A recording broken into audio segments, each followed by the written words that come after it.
do the one we were just doing, plus 6x plus 9 equals 16. Do you see how 16 is a perfect square? Okay, now even if it's not, we could take the square root of it as long as I can make this a perfect square. How am I going to make this a perfect square? I'm going to factor it. What we want to do is we want to make sure that we have the exact same identical factor. Okay, and we do. Doesn't 3 times 3 give me 9? And doesn't 3 plus 3 give me 6? So this factors into x plus 3 equals 16. What's another way of writing x plus 3 times x plus 3? X plus 3 parentheses squared equals 16. Okay, so the very first thing we're going to do is we're going to look at things that you can already, you don't have to do anything to, you can write them this way already. Next, I'm solving, so I'm going to take the square root of both sides. What do I need to add to this one?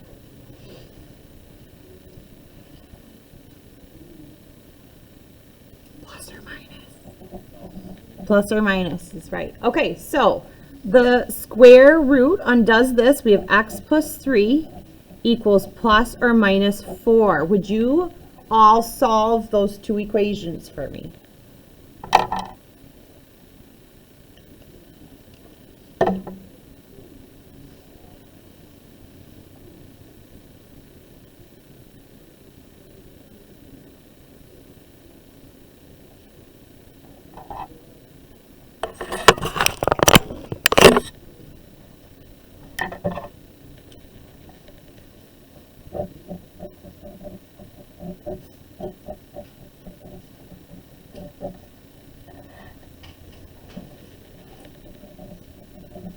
Did you get x equals 1?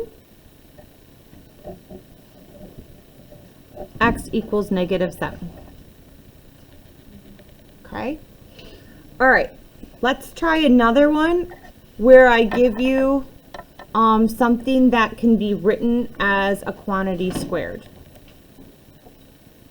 We'll call that example 1. Example 2. Okay. How about if I said x squared minus 14x plus 49 equals 25. We're doing the same thing as above. We're solving using square roots. Okay. Would you factor this?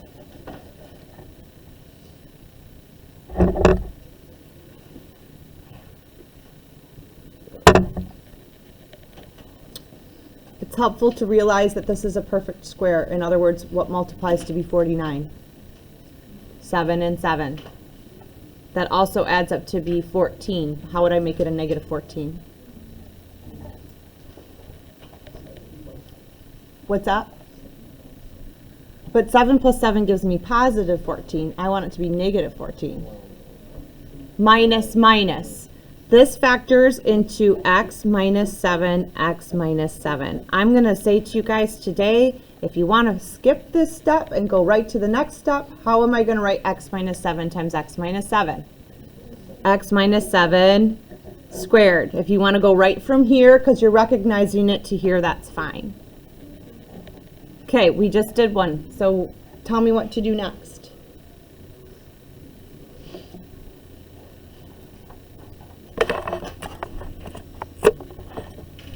Square root of both sides. Add a plus or minus to the front. We have x minus 7 equals plus or minus 5. Okay, and then we solve our resulting two equations.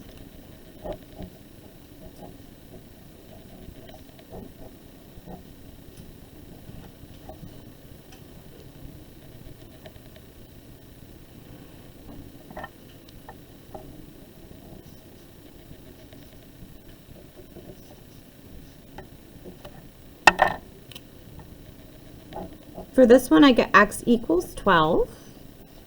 And for this one, I get x equals 2. Oh, you can't see that. Draw that up. Okay, I'll let that sink in a little bit.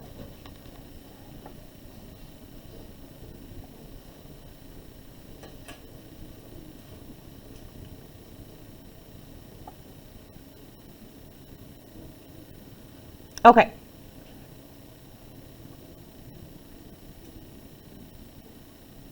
So you might be asking me this question.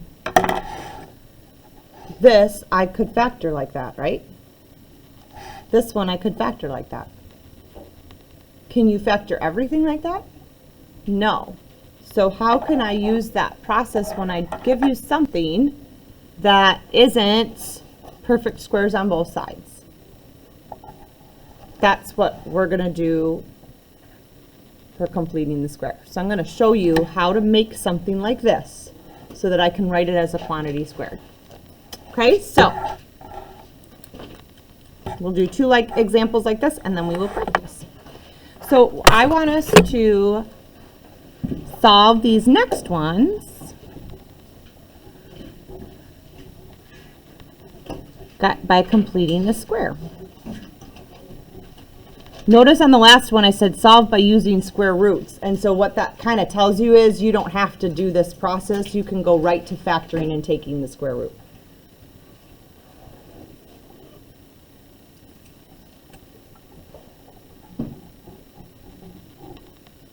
X squared plus 8x plus 5 equals 0. Okay, so very first thing that I notice, and this is why it's important to start practice factoring, is in the form that it is right now, it cannot be factored. There is nothing that you can multiply to get a 5, and that adds up to 8, okay? What we're going to do is we're going to try to put the perfect number right there. We're going to try to put the perfect number in order so that I can write it like I did over here, okay? See how this was a 9? And 3 times 3 gives me 9, but 3 plus 3 gives me 6. That's the kind of number we're going to look for. So the very first thing we're going to do is we're going to get rid or move this 5 because I don't want it there, okay? I'm going to move it to the other side. Yeah. But guys, don't leave a nice space there because that's what we're going to have to do to complete the square. So I have x squared plus 8x, and then I have a space here. On the other side, I have minus 5. Okay, this is the completing the square part. What we can do things to equations. I can put something here, but what do I have to do then? I can add something to this side. I just have to add the same thing to both sides. So I can really make it anything I want as long as I add it to both sides. Does anybody know what this perfect number is? Oh, 16? How did you figure that out? Who was thinking it was 16? One of you was. Nobody else? Why is it 16?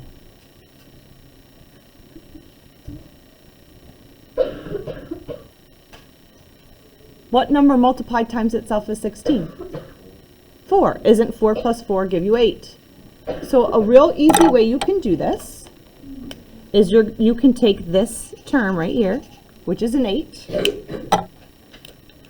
You can take 8x, you can divide it by 2,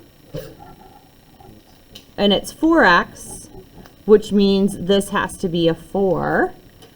And then you square it, which is 16. You're right. This is a plus 16. You're going to add it to both sides. So the perfect number is half of the middle coefficient squared. Half of this, and then we square it. All right, factor this for me. What is that factored form?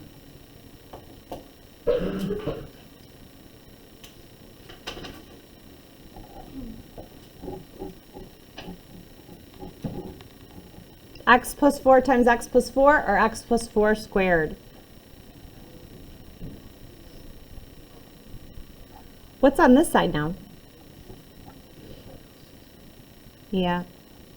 Now, is this going to be nice when I take the square root? No, it's okay. I still think this is shorter than quadratic formula, but you can decide when we do quadratic formula what method you like. Next, what would I do? What have we been doing? Now take the square root. Put a plus or minus in front.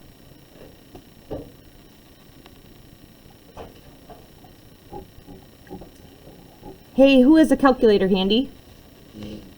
Can you give me an approximate for the square root of 11? And I'm going to change this to an approximate symbol. All right, so we're going to call this plus or minus 0.32 because that's what the square root of 11 is about. Yeah, that makes more sense.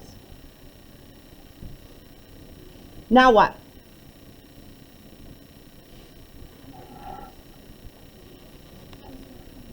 Yep, we're going to write our two equations. X plus 4 equals positive 3.32. X plus 4 equals negative 3.32.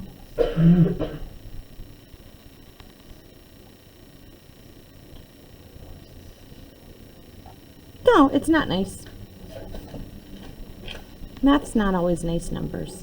So X is about, can you give me an approximation for this one? What's 3.32 minus 4?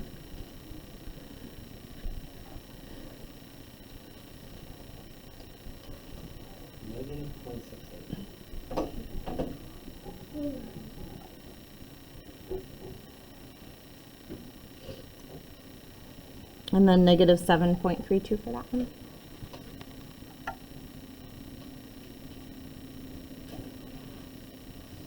Okay. What we're going to do right now is we're going to do some practicing with finding that perfect number. Okay, so I'm going to have you grab a whiteboard.